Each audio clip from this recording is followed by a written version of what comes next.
ID 704077.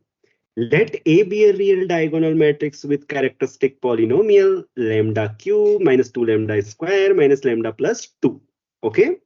Define a bilinear form. ठीक है, bilinear form define की है इन्होंने। ये V और W वेक्टर्स हैं यहाँ R क्यूब के, अभी R क्यूब का गेम है। तो which of the following statements are true? तो A के पॉजिटिव डेफिनेट के बारे में पूछा है, A स्क्वायर के पॉजिटिव डेफिनेट के बारे में पूछा है। तो देखो भाई, A बोला क्या है, रियल डायगोनल मैट्रिक्स है। तो A की आइगन वैल्यूज क्या है, कैरेक्टरिस्टिक पॉलिनोमियल दिए है हमें, C lambda equal to lambda cube minus 2 lambda square minus lambda plus 2। तो अब इसको सॉल्व करो जल्दी से। करना कैसे है सॉल्व जल्दी से, वो मैं तुम्हें बता देता हूं। सबसे पहले देखो कि इसके हाँ प्लस माइनस 1 और 2। हाँ, तो इसके रूट्स क्या हो सकते हैं, अगर इसके पास इंटीजर रूट्स हैं तो, हाँ रेशनल रूट्स हैं तो वो क्या होगा, वैसे तो 1 2 करके ही यहाँ से पता लग जाएगा आपको, लेकिन रेशनल रूट टेस्ट आप लगा सकते हो। तो 1 रखो, इसमें पुट करो। 1 रखने से कुछ हुआ कुछ हो गया ना। तो अब देखो, अब कैसे करते हैं, इसमें से लैम्डा माइनस 1 कॉमन निकालने की कोशिश करो। कैसे करते हैं वो कोशिश, ये माइनस लैम्डा स्क्वायर इस तरीके से ब्रेक करते जाओ कि लैम्डा माइनस 1 कॉमन आए। अब जो बचा माइनस लैम्डा स्क्वायर, तो माइनस लैम्डा स्क्वायर बच गया यहाँ पर। अगला वाले को ऐसा बनाओ कि अगला रख दो आप बस कि लैम्डा 1 माइनस कॉमन आए, फिर वहां जो एडजस्ट कर लो उसको आगे, तो फिर आगे आपको पता लगेगा कि अपने आप सर लैम्डा स्क्वायर कॉमन लेने से ही हो जाएगा डायरेक्ट। लैम्डा स्क्वायर कॉमन लेने से हो जा रहा है। अच्छा ठीक है, हाँ हाँ हाँ हाँ, हो जा रहा है ठीक है, मैंने इन जनरल बता दिया, राइट। यहाँ से लैम्डा स्क्वायर इससे कॉमन लो और वो वहां से ही सॉल्व हो जा रहा है, राइट। यस, इन जनरली मैं आपको बोल रहा हूँ, ऐसे कर सकते हो आप। हाँ, तो देखो लैम्डा माइनस 1 फिर हर किसी से कॉमन लोगे ना, यहाँ से इससे इससे इससे, तो क्या बचेगा वो आप लोग जानते हैं अंदर। एक पहले से लैम्डा स्क्वायर कॉमन लेना है, दूसरे से माइनस लैम्डा कॉमन लेना है, तीसरे से क्या कॉमन लेना है, 2 माइनस का। ठीक है, यही है। तो ये हो जाएगा लैम्डा माइनस 1। आगे इसको फैक्टर करो। इसको कैसे फैक्टर करते हो, मैं तो इनको ऐसे फैक्टर करता हूँ, पहले 2 और वो रख देता हूँ, सोचता कुछ नहीं हूँ, दोनों में माइनस रख देता हूँ, फिर हिसाब से एडजस्ट कर लेता हूँ कि देखो मल्टीप्लाई करके माइनस 2 आ रहा है, तो जो जोड़ आना चाहिए वो माइनस 1 आना प्लस चाहिए। होगा। हाँ, अरे वही मैं बोल रहा हूँ तुमसे। मैं बोल रहा हूँ जब इस तरीके के फैक्टर्स आते हैं, मैं ये नहीं सोचता कि माइनस आएगा या प्लस आएगा, पहले मैं सिर्फ ऐसे लिखता हूँ इनको।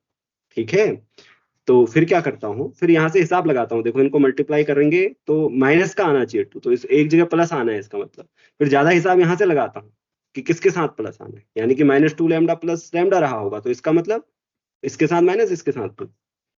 ये टेक्निक बता रहा हूँ तुमको जल्दी फैक्टर करने की। आई बात समझ में, क्या बोल रहा हूँ बच्चों?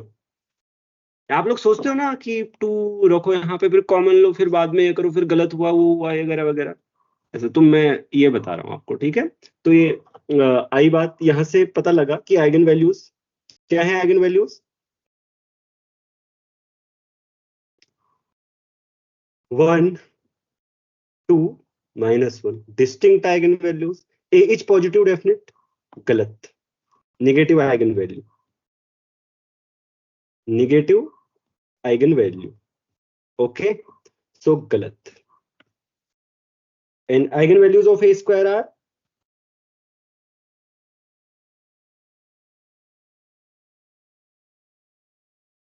क्या होंगी, 1 4 1, okay, all positive, all positive, so A square is positive definite. ये पता है ना। सिमेट्रिक मैट्रिक्स इज, अभी आप बोलोगे कि सर ये सिमेट्रिक कहाँ है, ऊपर देख लो, real diagonal matrix. Diagonal matrix symmetric होती है हमेशा। तो अभी मैट्रिक्स क्या है वो बाद में देखेंगे, पहले इतना समझ में आ गया सबको, सारी आइगन वैल्यू पॉजिटिव होती है, तो सिमेट्रिक मैट्रिक्स क्या होती है, पॉजिटिव डेफिनेट। पॉजिटिव डेफिनेट है तो आइगन वैल्यू सारी पॉजिटिव होती है। अब पूछा है कि there exist a non zero v in R cube such that, एक तो एनालिसिस वाला जो मैंने आइडिया बताया पिछले वाले क्वेश्चन में, उससे हो जाएगा ये। क्योंकि देखो ये इंडेफिनिट फॉर्म है। इंडेफिनिट फॉर्म क्या करती है, नॉन ट्रिवियली जीरो को अज्यूम करती है। अभी मैंने आपको प्रूव करवाया ना एनालिसिस वाला, तो एक तो उससे पता लग गया, दूसरा यहाँ पे वैसे भी पता लग सकता है। ए क्या होगी, इस तरीके की होगी, डायगोनल है,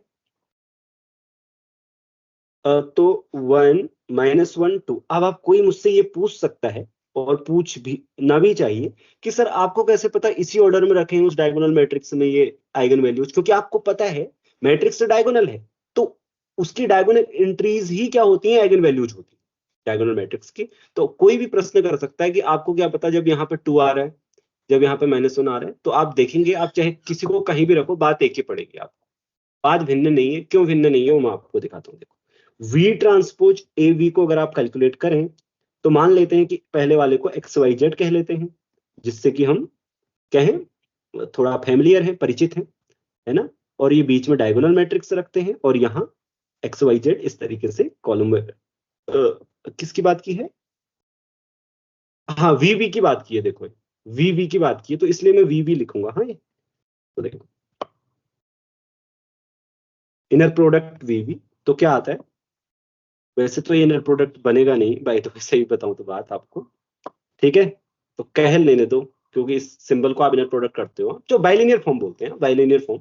सो यहाँ पे क्या लिखूंगा, XYZ। ओके, तो ये ओवरऑल क्या बन जाएगा, x² - y² + 2z²। And one can clearly find, one can easily find XYZ जो कि नॉन जीरो हो, यानी कि v जिसका आपने नाम रखा क्या, v = जो कि r³ में हो और नॉन जीरो, ठीक है, सच दैट ये जो आपका XVV आ रहा है ना ये बच्चों, इज जीरो, यानी कि x² - y² + 2z² = 0। राइट, हर कोई कर सकता है फाइन। ये तो अगर जिसको नहीं पता वो देख लो, क्या ले, 1 - 1 0 वर्क्स, ठीक है, और x - x, 0 works. Okay, right, बहुत सारी नॉन। अब आप कोई पूछेगा सर अगर यहाँ पे 2 होगा तो क्या करेंगे, कुछ नहीं होगा, बस इसके साथ 2 चला आएगा, बनेगा तो वैसा ही है, उस समय ऐसा बन जाएगा, ये क्या फर्क पड़ता है, ये बन जाएगा। कोई अंतर है इन दोनों में, जो फंक्शन मैंने लिखे इनमें कोई अंतर है क्या, बहुत ज्यादा।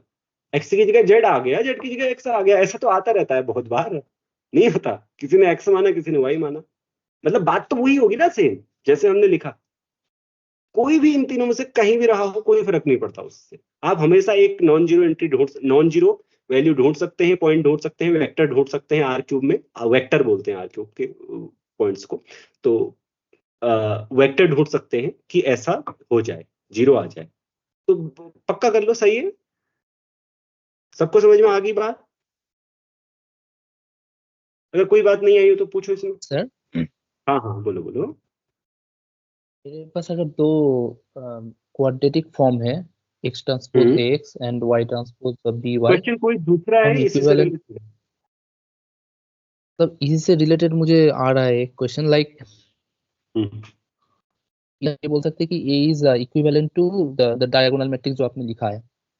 तो उधर से एक थ्योरम था कि दो मैट्रिक्स अगर दो क्वाड्रेटिक फॉर्म अगर इक्विवेलेंट है तो दोनों का रेंज सेम होता है। हाँ, तो उधर से क्वेश्चन है, अगर मेरे पास दो, रेंज सेम होने का मतलब ये नहीं होता सेम पॉइंट पर वो ऐसा सेम दो वैल्यू क्वाड्रेटिक फॉर्म दे। मिल रहा है, दोनों का रेंज अगर सेम है राइट, रेंज इज वो तो सेम, बट ठीक है। does that mean that they will take same value at same points? नहीं नहीं, वो तो नहीं भी हो सकता है। Right. हाँ, तो मतलब इधर से भी तो एक जीरो आ जाएगा, तो वो तो ठीक है, लेकिन मेरा क्वेश्चन ये है कि मेरे पास दो क्वाड्रेटिक फॉर्म है और दोनों का रेंज ओके, अगर पहले सेम मैं, है, अच्छा ठीक है, तो क्या मैं बोल मुझे सकता नहीं हूँ कि लगता। अच्छा सुनो, इसके बाद में ये 4 वाला सही करता हूँ, इसके बाद तुम्हें आंसर देता हूँ इसका। ओके, तुम्हारे क्वेश्चन का ये 4 वाला बता देता हूँ कि ये गलत है। ये गलत है बच्चों, क्योंकि ऑल आइगन वैल्यूज आर, इसको पूरा कर लेते हैं ना, फिर हम डिस्कशन करते हैं। ऑल आइगन वैल्यूज आर क्या, नॉन जीरो, ठीक है।